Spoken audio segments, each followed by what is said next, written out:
Bueno, vamos a empezar la presentación. Antes que nada, mi nombre es Sar Rosales. Yo trabajo por la empresa NRS Consulting, que está basada en Denver, Colorado. Hemos tenido una sede en Colombia cuando se legalizó, cuando estuvo la regulación y se dieron permisos. Ahí asesoramos unas empresas. Y ahora NRS Consulting está aquí en México. También estamos asesorando empresas locales, nacionales, que quieren ingresar a esta industria global del cannabis. Como ustedes saben, esta es la segunda presentación. Ayer tuvimos una presentación y hoy vamos a hablar acerca del control de calidad y la ventaja competitiva. Bueno, van a haber dos secciones. Dividí la presentación en dos secciones, que es análisis, y la segunda es acerca de competitividad. Bueno, vamos a empezar esto con análisis, ¿no? Entonces, análisis, vamos a hablar de la regulación, cómo aplica esto. En todos los países que hay regulaciones que dicen cuáles son los límites, los máximos que puede haber de algún metal pesado o en este caso también hablamos de micotoxinas, y entonces son cosas que son dañinas para el ser humano. Y antes que nada, todo, todo, todo producto que es ingerido por el humano es regulado. Entonces, desde la comida hasta las bebidas, alcohol, tabaco, farmacéuticos, medicamentos, hasta el aire que respiramos es regulado, el agua que bebemos. Entonces, todo es regulado, todo lo que ingresa al cuerpo humano es regulado, y esto es regulado usualmente por la Secretaría de Salud, y hay regulaciones sobre todo. Y lo estoy mencionando para que la gente no piense que el cannabis es especial o que se está haciendo regulación especial para el cannabis. Todo es regulado, y en este caso no hay excepción. El cannabis también va a ser regulado. Y entonces, cuando hay regulaciones, ponen límites en estos, lo que estaba hablando, metales pesados, micotoxinas o otras cosas que hay en los productos que ingiere el humano.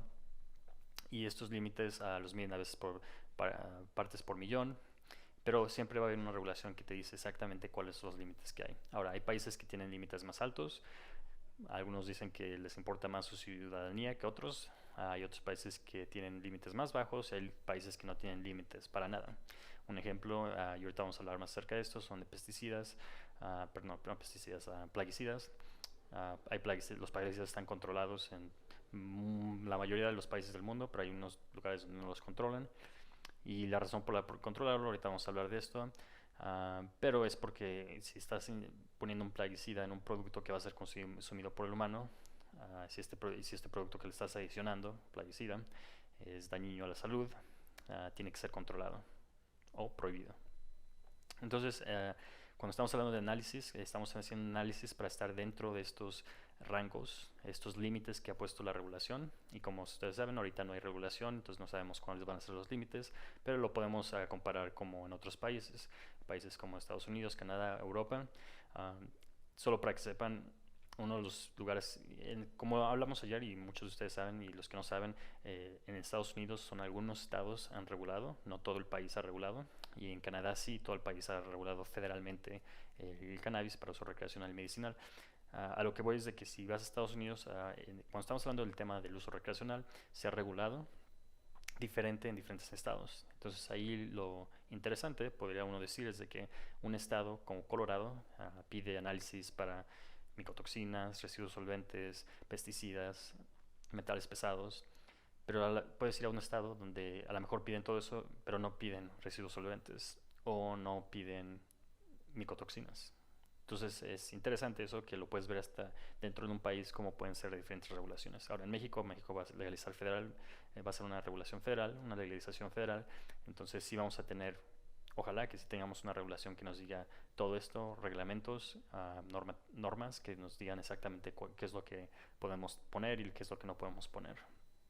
Entonces el análisis nos da los resultados para poder estar dentro de esta regulación, de estas normas, y usualmente lo analizamos con los siguientes. O sea, hay muchos análisis, entonces no solo tenemos un instrumento que usamos para analizar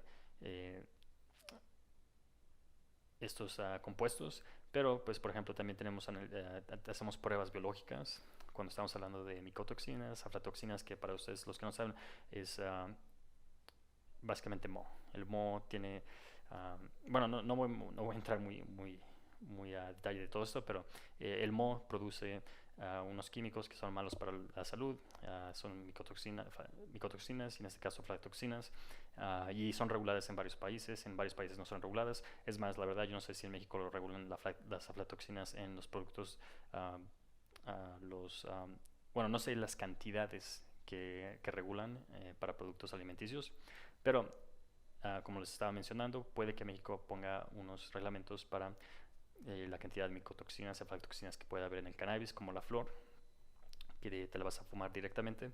Entonces, para eso necesitas un análisis que usualmente lo vas a hacer en platos de Petri, y se llama plating. Hay otras maneras de hacerlo, pero este es lo que yo he visto en general, cómo se hace en un laboratorio que es solo para cannabis. También hay muestras que, hay análisis que puedes hacer con un cromatógrafo de gas, un cromatógrafo líquido o un cromatógrafo líquido acoplado con un espectrómetro de masas. Y hay muchas diferentes maneras, ICP-MS, todo eso, pero lo que yo quiero ir aquí es de que hay diferentes análisis, y ahorita vamos a hablar un poquito más de esto, y dependiendo del análisis hay una metodología para ella, y vamos a hablar un poquito más de las metodologías también. Pasemos a laboratorios. Entonces tenemos laboratorios que son internos y laboratorios que son externos. La diferencia es obvia. Laboratorios internos es si tú tienes una fábrica, tú tienes un laboratorio dentro de la fábrica y analizas tus propias muestras en tu propio laboratorio. El externo es un tercero independiente al que le puedes mandar las muestras.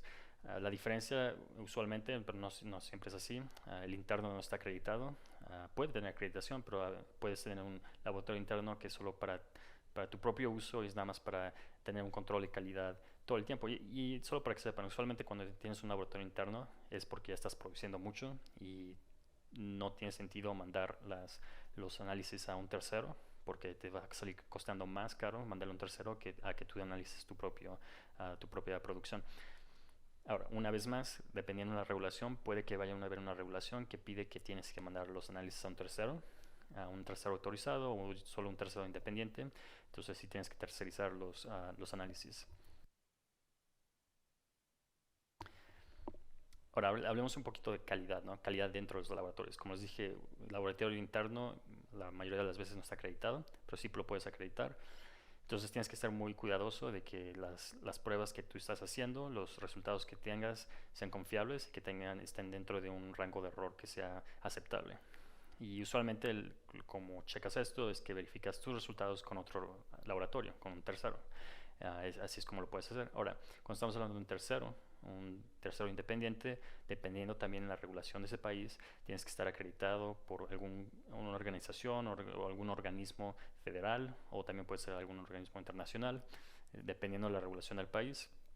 Entonces la razón por la que estoy mencionando es porque esos laboratorios tienen que tener una acreditación y eso significa que puedes confiar en sus resultados. Entonces, si tú les mandas un análisis, puedes confiar que están siguiendo unos lineamientos, unos estándares internacionales, y también están comparando sus muestras con otros laboratorios para que tengan unos resultados que sean de confianza.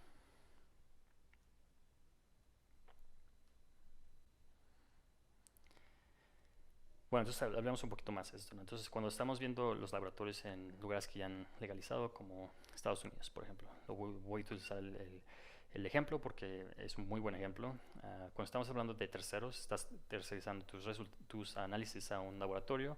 Lo que hemos visto es que también tienes que ser muy cuidadoso, como dije, que tengan una acreditación, que la acreditación haya sido otorgada por un organismo que sea de confianza, internacional o nacional, no importa. Pero lo que hemos visto es que hay que también tener cuidado por dos cosas, ¿no? Una sería que, por experiencia, lo que hemos visto en Estados Unidos es de que los laboratorios tienen, como es una nueva industria y como son nuevos análisis, creo que México ya no tendrá ese problema, pero cuando empezó en Estados Unidos, pues era la primera vez que se analizaban esto, había nuevos matrices, habían diferentes pruebas que nunca se habían hecho antes, y entonces estaba como experimentando en tiempo real, que es algo diferente, ¿no? Usualmente hay experimentación y ya luego se validan las cosas. Cuando empezó esto en Colorado, pues no había experiencia, entonces estaban validando en lo que el mercado estaba creciendo. Entonces lo que teníamos eran varios laboratorios que tenían diferentes técnicas, tenían diferentes metodologías y como son competitivos, no estaban ¿cómo se llama? Compartiendo la información. Entonces tú puedes ir a un laboratorio y ese laboratorio te daba un análisis, tú les dabas digamos, un vial de 5 miligramos y te dicen, este es un ejemplo, esta muestra tiene 5% de THC, y luego le mandabas la misma muestra a otro laboratorio y te decía que tenía 10% de THC, 15%. Entonces los resultados eran muy, muy diferentes y estaban por todos lados. Entonces ya eso se ha calmado y ha llegado a un nivel equitativo por la regulación, pasaron más regulación y entonces ya tenemos mejores resultados en los que podemos confiar. Entonces a lo que voy es de que aquí va a pasar algo similar, pero no tanto, porque con esa experiencia que ya se tuvo allá, ya hay metodologías que han sido validadas. Entonces depende del laboratorio, puede copiarlas o puede pedirlas, o no sé exactamente cómo lo van a hacer los laboratorios de aquí, transferir esas metodologías a México, y entonces ya vamos a tener resultados que son confiables en México. Pero nada más quiero que sepan eso, que también entre laboratorios, no solo porque es un laboratorio acreditado, significa que te va a dar buenos resultados, porque también depende de sus controles de calidad, el mantenimiento de sus instrumentos. Entonces, sí, también creo que lo quiero dejar en que no porque sea un tercero y que está acreditado, tienes que confiar 100% en él, y por la experiencia que hemos tenido. Y también hay fraude, entonces esto es importante también, hay fraude. Desafortunadamente hemos visto varios laboratorios en Estados Unidos que han cometido fraude, dos tipos de fraude, donde aceptan muestras y no hacen ningún análisis, las aceptan y dan un resultado sin ninguna vez hacer un análisis en la muestra, ninguna prueba. Entonces eso es un fraude, hemos visto eso. O también hemos visto donde están el cliente y el laboratorio están de acuerdo, hay corrupción ahí, uno le paga al otro, y aunque los análisis, los resultados son negativos, les dan resultados positivos, y ¿cómo se llama? Es corrupción, ¿no? Entonces hemos visto eso también. Entonces es algo que se tiene que tomar en cuenta aquí en México cuando empiece esta industria acerca de laboratorios y el análisis. Ahora, hablemos más de análisis de cannabis. Entonces, cuando estamos hablando de las pruebas que se pueden hacer, tenemos potencia. Potencia básicamente es el porcentaje de, en este ejemplo es el porcentaje de cannabinoides en la muestra. Entonces, digamos que les das una muestra y ellos dicen, bueno, esta muestra tiene 20% cannabinoides, y luego ese hay un porcentaje de THC, de CBD, CBN, CBA, lo que sea. Entonces, eso es perdón, esa es la prueba de potencia. Perdón. Y luego tenemos terpenos. Terpenos, como saben, hay en todas las plantas, como lo expliqué en la presentación anterior, todas las plantas tienen terpenos. Entonces esto usualmente no es regulado, usualmente no hay una regulación que dice tienes que hacer un análisis de terpenos y solo puedes tener esto. Nunca he visto algo así. Esto es nada más como interno y también para los clientes. Y esto, bueno, hablemos un poquito más de esto. Los terpenos es lo que usualmente el sabor, el aroma si por ejemplo si estás vaporizando o fumando, ese sabor, ese aroma distinto de esa cepa, esos son usualmente los terpenos. Entonces hay clientes que quieren saber qué terpenos tiene el producto porque tienen terpenos favoritos o que les gusta más. Entonces eso es más como interno y de marketing, cosas así, saber cuáles son los terpenos que tienes. Metales pesados, vamos a hablar un poco más de esto. Esos sí son regulados, y por lo que yo sé también hay regulación en todos los países, y en México hay regulación de metales pesados en alimentos. Entonces estoy seguro que va a haber una regulación en el cannabis. Residuos solventes, estos son cuando haces una extracción, como lo expliqué ayer, si haces una extracción con butano, propano, etanol, CO2, y creo que es todo. No sé, perdón, entonces se me olvidó uno. Una vez que haces la extracción, va a haber residuos de CO2 y propano, y todos estos solventes van a quedarse en la extracción. Entonces cuando la limpias, pues tienes que tener un proceso para poder limpiarlo y también verificar que no hay no hayan estos residuos solventes. Como verificas, lo mandas a un laboratorio para que lo analice y te diga cuántos residuos solventes hay. Esto, por ejemplo, es una regulación que vemos en Colorado, pero hay estados en Estados Unidos que no tienen regulación sobre los residuos solventes, tampoco en Canadá, no lo regulan, ¿no? Se entiende que el productor está verificando que no se queden estos residuos en el producto final. Biológicos es como lo que estaba diciendo, moho. El moho tiene micotoxinas, aflatoxinas, entonces ese moho, ese hongo que ves en la flor, se tiene que analizar para que sea o no esté presente o esté presente en muy pequeñas concentraciones. Luego tenemos el medioambiental. Esto es algo que a lo mejor más de ustedes han conocido o saben acerca de esto, es como el análisis de suelo, el análisis de agua, el análisis de aire. Aquí en la Ciudad de México, pues claro, el aire es analizado todo el tiempo, pero también en fábricas analizan el aire. Entonces esto es un análisis que también se puede hacer en cannabis, ya cuando estamos hablando de eficiencia, cuando ya estás haciendo muy eficiencia, estás probando el suelo, estás probando el agua, estás probando el aire para ver que tengas todo perfecto para que el cannabis pueda crecer con las mejores cantidades de cannabinoides que pueda. Las flores más grandes y la mayor cantidad de cannabinoides. Y también en ese mismo pensamiento, pues el genético, ¿no? El genético, pues hay varios análisis que puede hacer y estos no son regulados, no es requerido por el gobierno, nada de eso, pero el genético, por ejemplo, si tienes una semilla o si tienes ya la semilla brotó y es una plántula pequeña, puedes tomar una muestra de esta y saber si es macho y hembra, y entonces te puede ahorrar muchísimo tiempo. Entonces como expliqué antes, son eficiencias, ¿no? Cualquier cosa que te pueda dar una ventaja, pues mejor. Y hay otros análisis que puedes hacer en el cannabis, también puedes, bueno, no los voy a explicar los otros, pero entonces estas son las pruebas de las que estamos hablando. Y ahora, entonces, ¿por qué hacer las pruebas, no? Entonces, claro que como ya se expliqué, es para todos estos productos van a ser consumidos por humanos. Entonces, si ponemos muchos metales pesados, aquí ustedes pueden ver, hay una lista de todos los efectos secundarios que puedes tener al introducir metales pesados al cuerpo humano. Entonces aquí puse unos riñones y unos pulmones, pero si pueden leer todos estos efectos, pues, no solo son los riñones y los pulmones, también puede ser en el sistema nervioso, etcétera. Entonces es muy importante no tener estos metales pesados. Y pues claro, como la única razón por la que hemos sabido esto es porque han pasado accidentes en el pasado donde mucha gente se enfermó, mucha gente murió, hubo muchos defectos, y fue porque habían metales pesados en los alimentos, bebidas, agua, etcétera, aire. Entonces los metales pesados aquí podemos ver como cromo, cobalto, cobre, zinc. Entonces estos son todas las flores del cannabis en Estados Unidos y Canadá son probadas por metales pesados. Y también en algunos lugares, otra vez dependiendo de la regulación, también analizan por micotoxinas, aflatoxinas, y como pueden ver esto te puede dar problemas, insuficiencia renal, y también se ha comprobado que son carcinógenos las aflatoxinas. Entonces claro que no queremos tener eso. Y también puse los pulmones porque es importante que aquí es diferente consumirlo y comerlo, y que pase por tu estómago y tu sistema digestivo, a fumarlo.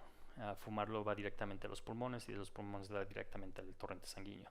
Entonces es por eso que se tiene, no quiero decir que se tiene que regular, pero es por eso que es importante regular todo esto en el cannabis, que a lo mejor tú dices, pero ¿por qué si no lo regulan en los alimentos y las bebidas? ¿Por qué lo tenemos que regular en cannabis? Es por esto, porque cannabis lo puedes fumar, entonces es diferente. Y como se llama, y los pulmones antes que nada son muy importantes, y no voy a decir importantes, pero también como son muy sensibles. Entonces, y también va directamente al torrente sanguíneo. Entonces cuando estás comiendo algo hay muchos procesos que pasan antes de que entre al torrente sanguíneo. Bueno, entonces les voy a dar un ejemplo. Esto es lo que me gusta más, es darles un ejemplo de, por ejemplo, lo que pasó en Estados Unidos el año pasado. Hubo accidentes donde mucha gente se empezó a enfermar, se empezó a enfermar los pulmones, tenían problemas respiratorios, y entonces habían tantos problemas que se hizo una alerta acerca de qué era lo que estaba pasando, y se empezaron a ver que la gente estaba utilizando vaporizadores, que le estaba afectando el sistema respiratorio. Entonces hicieron alertas, estuvo en las noticias, fue algo muy grande, ¿no? Porque para que sepan, cuando es algo, cualquier noticia del cannabis va a ser una noticia muy grande, y eso es algo que fuera del tema de lo que estamos hablando va a pasar también en México una vez que se legalice, una vez que se regule. Cualquier cosita que pase, las noticias lo van a sacar fuera de contexto y lo van a hacer fake news y todo esto, ¿no?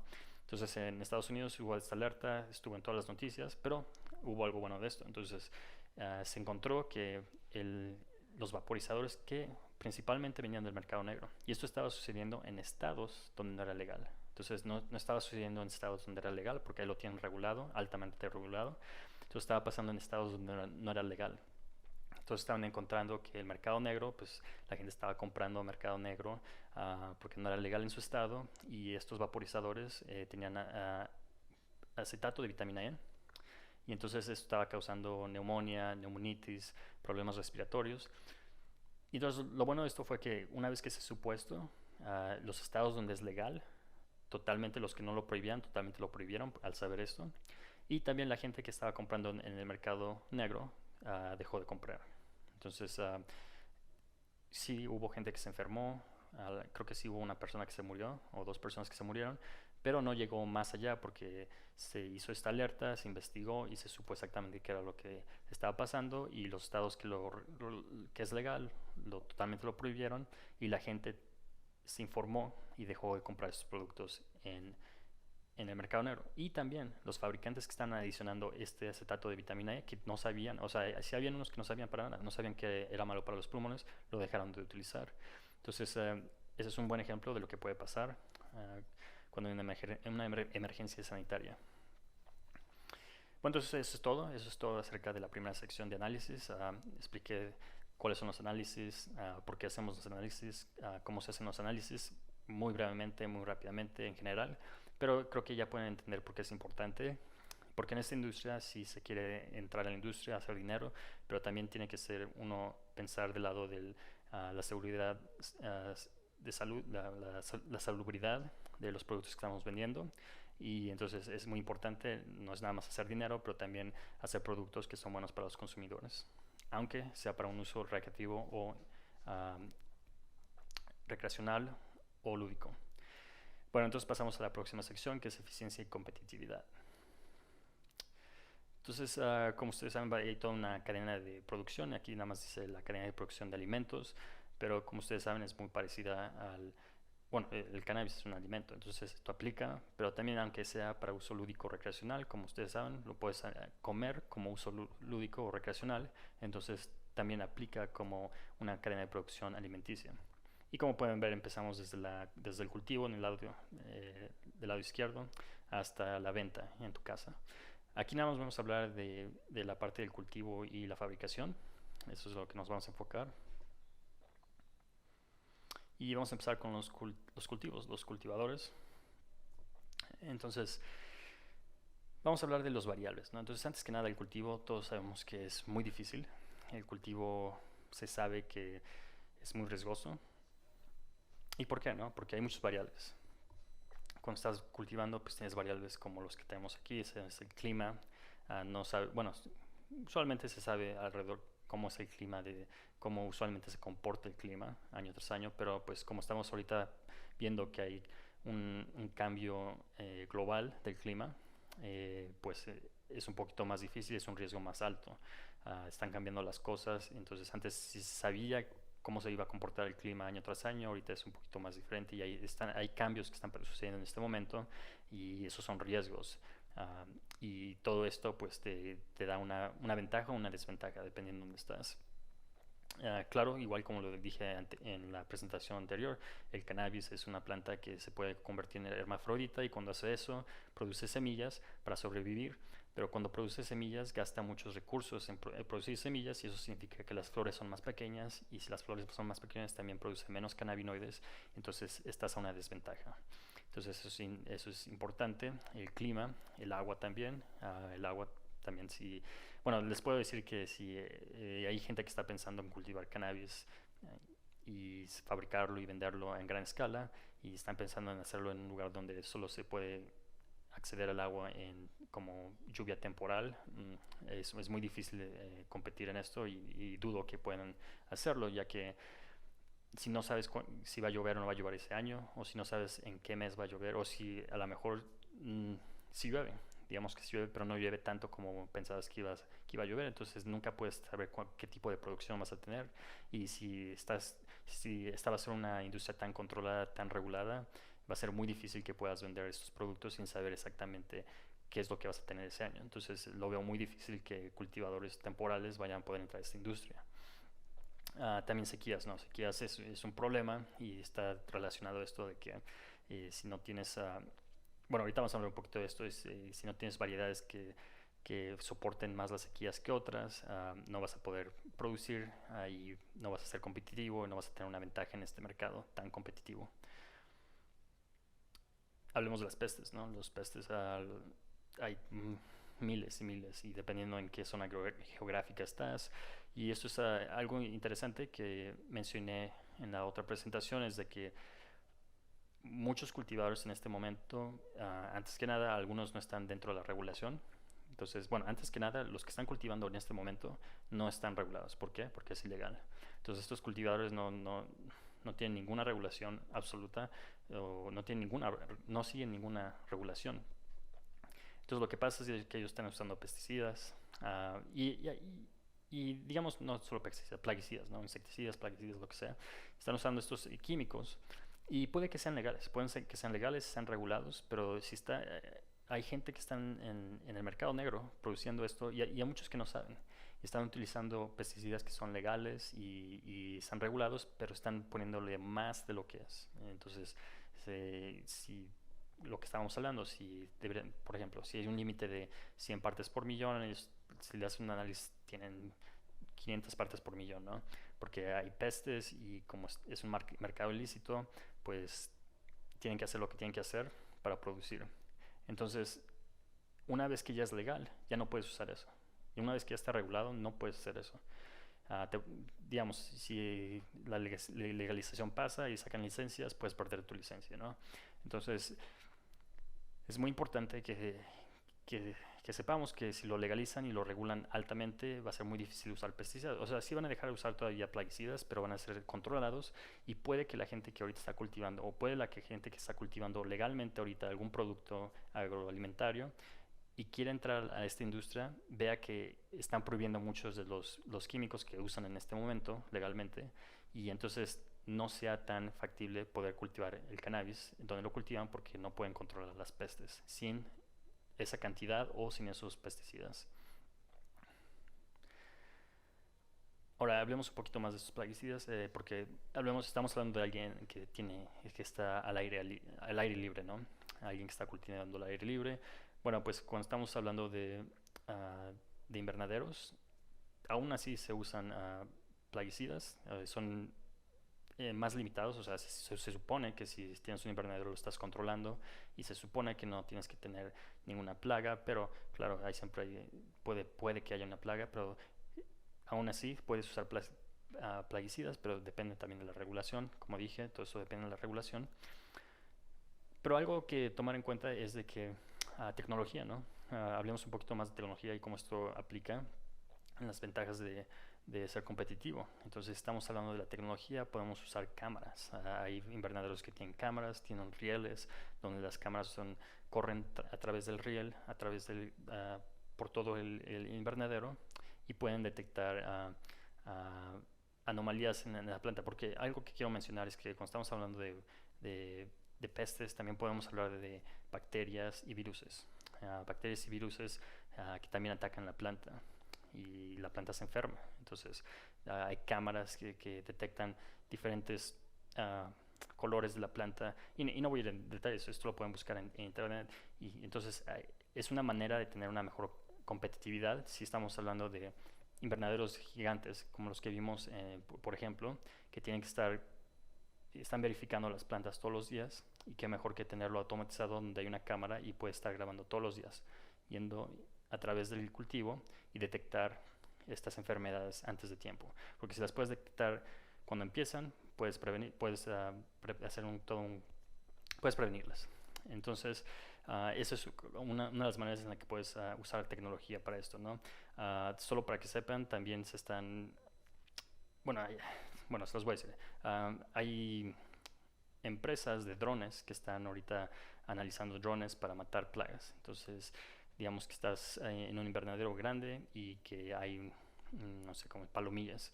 Y estas palomillas pues están volando, están haciendo ahorita unos tests donde puedes mandar un dron pequeño, encuentra la palomilla y básicamente choca con ella y con las aspas la mata. Entonces son cosas que otra vez la tecnología, la automatización está haciendo estas cosas más fácil de controlar y esto significa que tienen eficiencias con las que se tienen que competir.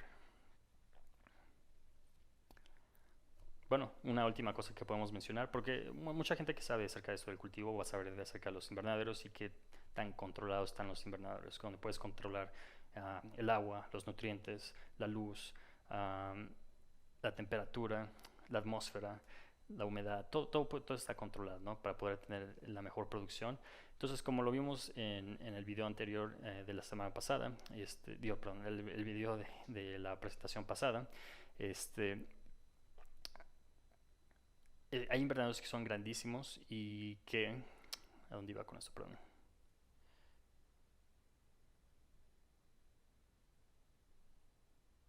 Ok, sí, sí, que son súper controlados, invernaderos de vidrio y que son muy caros. Y son muy caros, pero pueden controlar y pueden producir mucho más que cualquier otro invernadero. Entonces, si hay gente que en México está pensando hacer un invernadero una vez más para poder llegar a esa competitividad, digamos, no solo de países extranjeros, pero también dentro de México, donde estos invernaderos ya se pueden encontrar.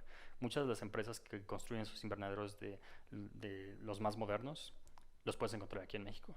Entonces, a lo que voy es de que sí, hay competencia internacional, Canadá, Estados Unidos, China, pero también en México van a haber competidores que son mexicanos y que tienen el dinero para invertir en estos invernadores de última, ¿no? De última tecnología.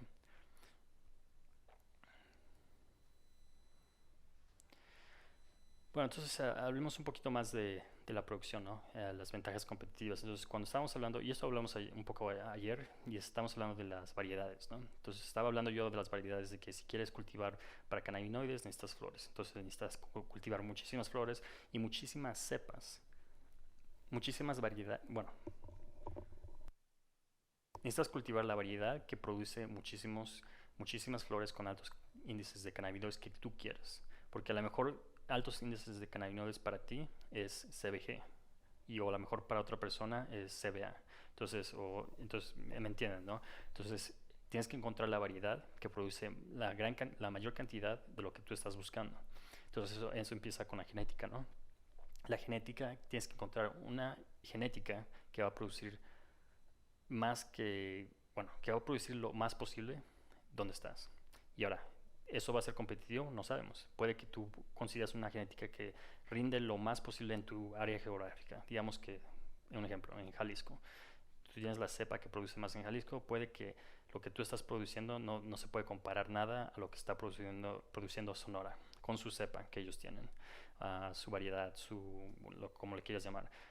Entonces, cuando estoy hablando de competición, no solo estoy hablando y ya ustedes conocen, no estoy hablando solo con otros países, pero dentro de México también. Entonces aquí se tiene que encontrar una variedad. Cuando estamos hablando de la proteína, por ejemplo, para el uso alimenticio necesitamos una variedad que produzca muchísimas semillas y que esas semillas sean altas con contenidos de omegas si vamos a utilizar el aceite para uso alimenticio, o necesitamos una semilla que tenga altos contenidos de proteína si lo vamos a usar para la proteína. Entonces las variedades importan. Ahora, para las flores, de lo que estamos hablando ahorita, es que si vamos a cultivar para cannabinoides, necesitamos una cepa, una variedad que produzca muchísimos cannabinoides en el área geográfica en la que estamos. Y es lo mismo, no importa cuáles cannabinoides, THC, CBD, lúdico, medicinal, es lo mismo. Entonces tienen que encontrar esas variedades.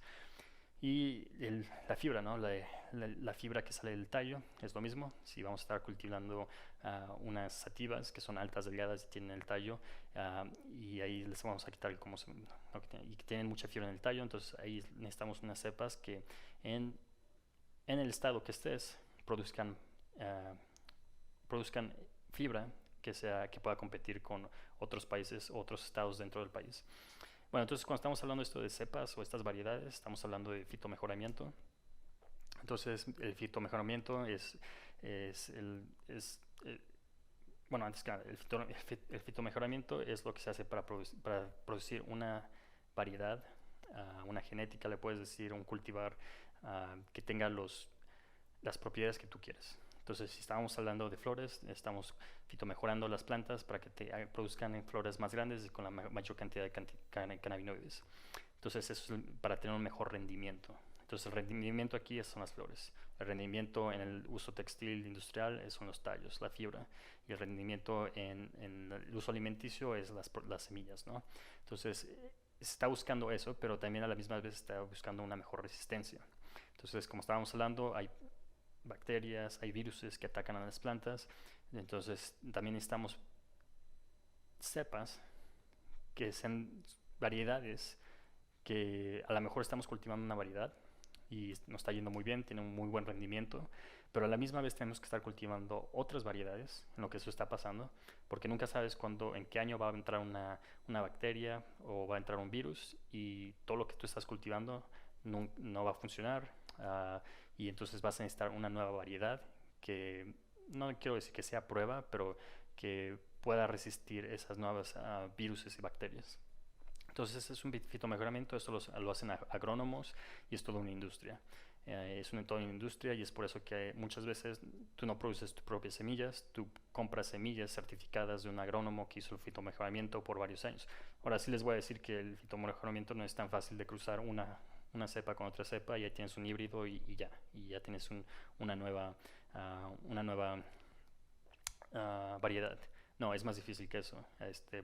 Podría tomar hasta 24 años estabilizar una nueva variedad.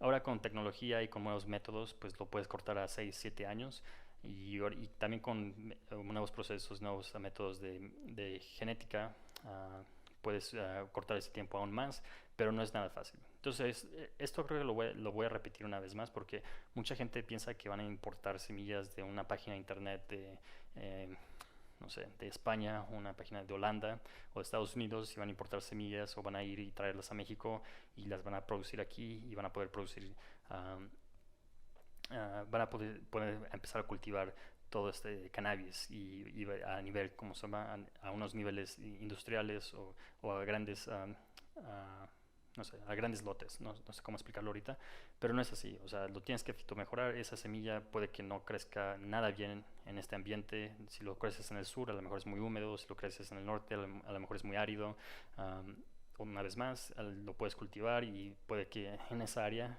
haya pestes que les encanta el cannabis y vayan y se comen todas tus hectáreas que cultivas estas semillas. Entonces, se tiene que fitomejorar la semilla. Entonces, esa es una de las ventajas competitivas más importantes, porque si tú puedes tener una variedad en tu área geográfica que te produzca hasta 3% más cannabinoides que otras variedades alrededor de ti, eso es una de las mejores ventajas competitivas. Ahora, automatización. Hablamos de esto ayer, hablamos de la automatización. Ustedes vieron los tamaños bueno, no los tamaños,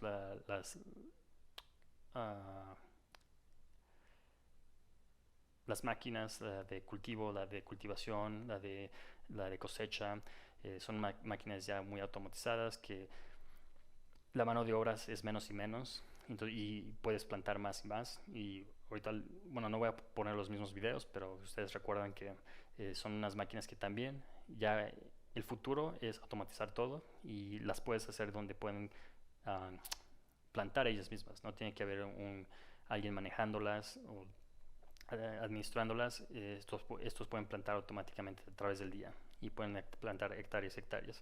Entonces, esto es la automatización en el cultivo. Lo hemos visto, lo hemos hablado, lo hablamos en la presentación anterior. Pero también puedes encontrar cosas más rudimentarias como mallas de colores que dejan pasar un tipo de luz y no otro tipo de luz. Eso puedes encontrar drones que vuelan arriba del cultivo y pueden encontrar áreas de sequía, áreas que necesitan agua o áreas donde hay agua concentrada. También puedes encontrar enfermedades, como lo dije antes, como las cámaras que tienes dentro de un invernadero. También puedes tener un dron que está buscando estas áreas afectadas. Entonces todo esto es automatización. También hay drones que tienen plaguicidas y que pueden pasar y distribuir plaguicidas en el cultivo, donde antes necesitabas contratar un avión y este avión iba a pasar por todo tu cultivo. Ahora puedes tú mismo, puede que sea económicamente para ti comprar un dron o contratar a alguien que tenga un dron que pase y aplique el plaguicida en tu cultivo, porque los precios han bajado gracias a la automatización. Bueno, entonces hablemos otra vez, eso fue de los cultivos, las ventajas competitivas, y hablemos un poquito más a detalle de estas cosas, y qué mejor que un ejemplo, ¿no? Un ejemplo de la vida real. Entonces estamos hablando de cultivos donde, por ejemplo, en Estados Unidos, si tienes un cultivo y tienes que ser muy cuidadoso de esto, y aquí es donde viene el análisis, donde no solo el análisis, pero las certificaciones de semillas, donde ha visto mucho fraude, donde gente vende sacos y sacos y sacos de semillas y dicen este saco es de puro CBD y estas semillas te van a dar un porcentaje de, digamos, 11% CBD. La planta, ya cuando la secas y la pesas y le haces un análisis químico, dice que tiene 10% de CBD. Entonces la gente la compra, la planta, y puede haber muchos problemas. La planta no brotan, digamos, 60% de la plantación no brota. Hay bancarrota. O digamos que sí brota, la cultivas, la cosechas y luego le haces un análisis químico y tiene 2% de CBD. Entonces, esas son las razones por la que también yo sé que aquí en México hay una ley general de producción y certificación de semillas. Y la razón es por esa. Es porque si tú eres un cultivador y estás comprando unas semillas, tienes que saber estos detalles. Exactamente qué es lo que va a producir, y tiene que haber una certificación que avale esos resultados. Entonces eso es muy importante y esto pasa todo el tiempo, y esto no solo pasa en la industria del cannabis, una vez más, esto pasa en todas las industrias. Semillas piratas es toda una industria, y es algo que también va a pasar en cannabis. Fabricación, bueno, ahora vamos a pasar a la sección de fabricación. Como antes que nada, bueno, hablamos de la extracción, ¿no? La extracción es creo que lo primero que te imaginas cuando estás hablando de una fabricación de cannabis. Pero lo podemos separar dentro de la fabricación. Podemos separar la extracción y los productos terminados, ¿no? La fabricación de productos terminados y la extracción. Entonces, usualmente, bueno, no usualmente, puede haber muchas formas de hacer eso, pero digamos que una vez que se cultiva y se cosecha, el primer lugar a donde va es a ser extraídos, si vamos a hacer extractos, ¿no? O si vamos a hacer medicamentos. Los medicamentos pueden ser, bueno, esta vez, una vez más, no sabemos cómo va a legalizar México. Puede que en México la Secretaría de Salud diga que se puede usar la flor y fumarla como un uso medicinal, o puede decir que no, que solo los extractos son usos medicinales. Entonces, si es así, extracción se tiene que hacer para hacer un uso medicinal. Entonces por eso lo separamos, ¿no? Entonces lo podemos separar aún más. Podemos decir extracción para el uso farmacéutico y fabricación para el uso farmacéutico. Entonces son diferentes los procesos que vas a hacer, son diferentes las regulaciones. Solo para que sepan, bueno, cuando no estamos hablando de extracción, cuando estamos hablando de producción de producto terminado, una vez que está el extracto y se le vende a una farmacéutica, toda la cadena de producción de una farmacéutica está muy controlada. Entonces sí tienes que tener buenas prácticas de agricultura, tienes que tener buenas prácticas de manufactura, pero a veces hay una buenas prácticas de manufactura, API, que es para farmacéuticos. Entonces puede que eso aplique. Una vez más, no sabemos cuál es la regulación en México todavía, y una vez que salga sabremos más de esto, pero eso es para que sepan de una vez. Si ustedes piensan hacer un farmacéutico, o si están interesados en un medicamento, que sepan desde ahorita que es un proceso muy difícil y muy costoso, y entonces es muy muy muy regulado. Si piensan que el uso recreacional va a ser regulado, el uso medicinal farmacéutico es lo más regulado que hay. Entonces tengan eso en mente. Bueno, y pasamos Bueno, aquí un ejemplo de un extractor que es grandísimo. En la última presentación también les mostré varios extractores. Este es el nivel que estamos viendo ya en gran escala. Entonces, cuando estamos hablando de farmacéuticos, por ejemplo, medicamentos, no estamos hablando de que está alguien en un pyme produciendo, cultivando, fabricando y extrayendo el bruto para vendérselo a una farmacéutica. No, no sucede así. Estamos hablando de algo muy profesional, muy controlado y con muchos controles de calidad. Ahora, también cuando estamos hablando de, del tamaño de estas máquinas, creo que lo expliqué anteriormente, estas máquinas corren 24 horas. O sea, si no están corriendo estas máquinas 24 horas, estás gastando dinero, estás perdiendo dinero. Entonces, estas máquinas corren 24 horas. Entonces, las cantidades que están extrayendo son grandísimas y eso baja los costos también. Entonces, cuando puedes extraer tanto, no sé cómo se dice, las economies of scale hacen que baje el precio y eso también hace que sea más difícil competir. Entonces, cuando estás compitiendo, una vez que se legaliza México y ya esté regulado y den licencias y todo eso, y una vez que se pueda empezar a cultivar y fabricar a gran escala y se tenga que competir con empresas que ya están tan establecidas y tan desarrolladas, es muy difícil. Entonces, nada más se los dejo ahí. La extracción es cara ya cuando es en un nivel industrial y no es nada fácil. Aquí vamos a ver bueno, ya cuando estamos hablando de la fabricación, ¿no? Digamos que ya tenemos el extracto y está refinado y es lo que necesitamos y luego lo tenemos que uh, hacer nuestras formulaciones y las tenemos que embotellar, todo eso ya es la manufactura, ¿no? Que es una línea de embotellamiento y es como cualquier otra fabricación, una vez más, dependiendo de la regulación o el producto que estás haciendo, aplica la regulación que del gobierno.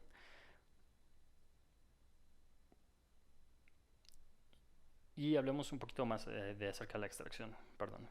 Entonces, quiero volver a tocar la extracción. Entonces, cuando estamos hablando de eficiencias, entonces estamos hablando de la eficiencia de extracción, ¿no? Entonces, si tú compras un lote, y ahorita vamos a hablar un poquito más de eso. Entonces, compras un lote de cannabis ya seco, ya solo la flor, y la compras y la vas a descarboxilar antes de introducirla al extractor de CO2, le vas a hacer un análisis o vas a tomar el análisis que te dieron.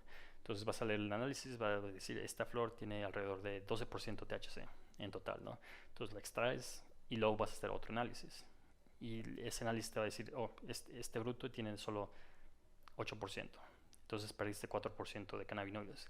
Entonces, a lo que voy es de que no solo vas a comprar una máquina de extracción y la vas a instalar y vas a empezar a procesar, ¿no? Una vez que ya la tienes que empezar a cambiar, a modificar tus procesos para poder tener la extracción más eficiente. Entonces, anteriormente alguien me preguntó cuál era la mejor extracción, dependiendo del producto final. Entonces, si vas a hacer vaporizadores, a un tipo de extracción que es más eficiente. O sea, todas las extracciones pueden funcionar, pero cuál va a ser la más eficiente y la que va a tomar menos procesos para llegar a ese producto final. Entonces, si vas a querer vaporizadores, si lo vas a utilizar para alimentos, entonces es otra acción. Si vas a necesitar un producto para mezclarlo con agua o con alguna bebida, entonces va a ser otro proceso, otra extracción diferente que es más eficiente. Entonces todos estos, bueno, digamos que si estamos hablando del uso recreacional, y vas a hacer un concentrado para vaporizar. Hay diferentes concentrados, están los vaporizadores, bueno, los productos tienen, para la gente ¿cómo se llama? Que no sabe mucho de la industria, hay shatter, hay butter, hay wax, hay diferentes productos que se pueden vaporizar. Entonces, dependiendo del producto que vas a hacer, es la extracción que vas a hacer. Entonces eso también toma experiencia y toma mucho trabajo, bueno, llegar a esos puntos, los puntos más eficientes. Y también estas máquinas, bueno, ya estas máquinas ya te ayudan mucho a llegar a esa eficiencia. Ya hay mucha tecnología, hay AI en estas máquinas que te ayudan a llegar a esas eficiencias, donde casi si le metiste algo que es 20% cannabinoides, vas a sacar algo que es vas a sacar casi todos los 20% de cannabinoides, los vas a sacar en la extracción. Entonces a ese nivel se tienen que llegar para poder competir. Bueno, entonces una vez más quiero hablar acerca de, bueno, eso fue la extracción, pero quiero hablar de un caso real, ¿no? Volver a llevarlo a un caso real acerca de cómo te puede beneficiar todo esto del análisis, del control de calidad, los análisis en la vida real, ¿no? Entonces, como una empresa de asesoramiento hemos tenido mucha gente que nos contacta para preguntarnos acerca de los precios de CBD, de los kilos de CBD. Y no es tan o sea, la gente nos dice, ¿cuánto cuesta un kilo de CBD?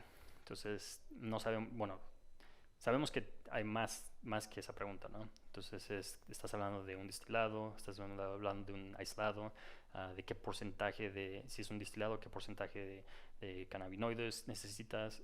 Bueno, no qué porcentaje, pero de cannabinoides, pero qué porcentaje de CBD en ese kilo que estás pidiendo. Entonces, los precios fluctúan dependiendo de qué es lo que necesitas y para qué lo necesitas, qué producto de final vas a usar. Entonces, lo que quiero mencionar es que tomen en cuenta es que mucha gente pues pide el precio, ¿no? Y digamos que llegamos a un producto que necesitan, les dices, ok, bueno, un kilo de lo que tú quieres, digamos, están pidiendo destilado y quieren un kilo y cuesta $7,000 el kilo de CBD. Y tiene creo que ya lo dije, tiene un porcentaje, digamos, de 80% de CBD. Y entonces la gente dice, no, pero yo lo puedo conseguir por $2,000. Y dicen, sí, yo tengo una persona aquí en México que me lo pueden conseguir por $2,000. Entonces le dices, bueno, pero ¿qué te están vendiendo? Es CBD.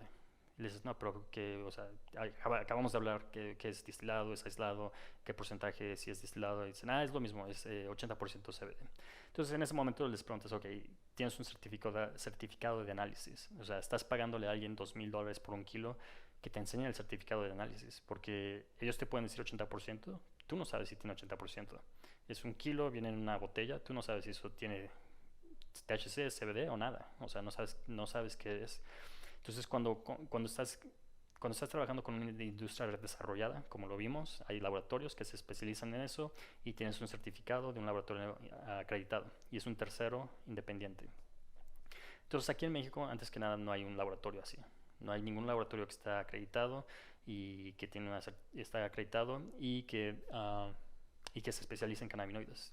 A lo mejor pueden encontrar unos laboratorios, algunas universidades que hacen análisis, pero no es 100% su trabajo principal y lo hacen a un lado o es investigación. Y les puedo decir que en México no hay ningún laboratorio que sea acreditado, entonces cualquier cosa que compres en México, no hay cómo saber qué es. Que sea cultivada, fabricada y extraída y procesada aquí en México, no puedes saber qué estás comprando, porque si no puedes tener un certificado de análisis de un laboratorio independiente, tercero, acreditado, no sabes lo que estás tomando. Entonces hay un buen ejemplo de cómo ahorita en este momento en México hay gente que está comprando esto está comprando productos en 2,000, 3,000 pesos y le están diciendo que es THC, que es CBD, ellos no saben, lo están comprando, están pagando. Y creo que lo que ustedes pueden ver después de esta conversación es de que no solo es que están perdiendo dinero, lo están estafando, es fraude, es de que también le están vendiendo un producto que no saben que tiene. Entonces, como ustedes vieron, a lo mejor puede tener pesticidas, a lo mejor puede tener micotoxinas, moho, no sabemos qué es lo que tiene y está concentrado, ¿no? Porque la diferencia es que mucha gente te dice, no, yo he fumado por años, ¿no? He fumado cannabis ilegal por años y no me he enfermado. Bueno, antes que nada no saben, no saben si están enfermos o si tienen algunos problemas por eso. Pero aquí lo que tienes que tomar en cuenta es que esto es un concentrado. Cuando estás extrayendo, estás concentrando los cannabinoides y nada más quieres extraer los cannabinoides y concentrarlos, ¿no? Pero también estás concentrando lo demás. Entonces, si ese producto, esa flor tenía plaguicidas, insecticidas, no importa que tenía, metales pesados, bueno, lo estás concentrando también. Entonces, cuando tienes aquí tienes un kilo de concentrado de metales pesados y plaguicidas. Entonces es muy peligroso todo esa industria de mercado negro, mercado ilícito en este momento. Y también lo mismo con Recofepris, que no ha regulado el uso medicinal. Entonces podemos pasar a esta parte que ahora ustedes ven como la legislación es un tema de salud. Y una vez que ya se entiende todo esto acerca del cannabis, la presentación de ayer, la presentación de hoy, y se puede ver exactamente la ciencia, los compuestos, y ya puedes una vez empezar a hablar de producciones, buenas prácticas de manufactura, y puedes empezar a hablar de calidad porque ya es legal, te empiezas a dar cuenta que es un tema de salud. Entonces es un tema de salud no solo para la gente, los pacientes que necesitan el cannabis, pero también para los usuarios que lo usan para uso recreacional o lúdico. Es un tema de salud para que se les provee productos y compren productos regulados que no va a ser dañino a la salud y sí, que no va a ser dañino a la salud de ellos. Entonces eso espero que de todo esto que estamos viendo haya salido esto y que vean que es un tema de salud y nunca se ha hablado acerca de esto como un tema de salud, ¿no? Entonces, parece ser que una vez que se legalice, finalmente podemos hablar esto abierto, podemos hablar de regulación y una vez que hay regulación va a haber mejores productos y vamos a tener mejores productos para los usuarios y para los pacientes. Bueno, esto es todo, eso es todo por hoy. Muchas gracias por estar presente hoy y también en la presentación de ayer. Una vez más, yo soy Sar Rosales, trabajo para la empresa NRS Consulting. Nuestra página es nrs.consulting, así lo ponen en su buscador y ahí está nuestra página de internet. Pero creo que también nos pueden hablar con nosotros en LinkedIn. Estamos en NRS Consulting en LinkedIn, pero también tenemos este grupo en LinkedIn. Entonces, si tienen LinkedIn, por favor, síganos bueno, no es síganos, pero adicionense a ese grupo de LinkedIn. Y bueno, eso es todo. Vamos a pasar a las preguntas y respuestas. Así que la pantalla se va a hacer en negro. Por favor, no se desconecten. Ayer se desconectó mucha gente, pero se va a poner en negro la pantalla como por 20 segundos y regresamos a las preguntas y respuestas. Y eso es todo. Y muchas gracias y que tengan un buen día.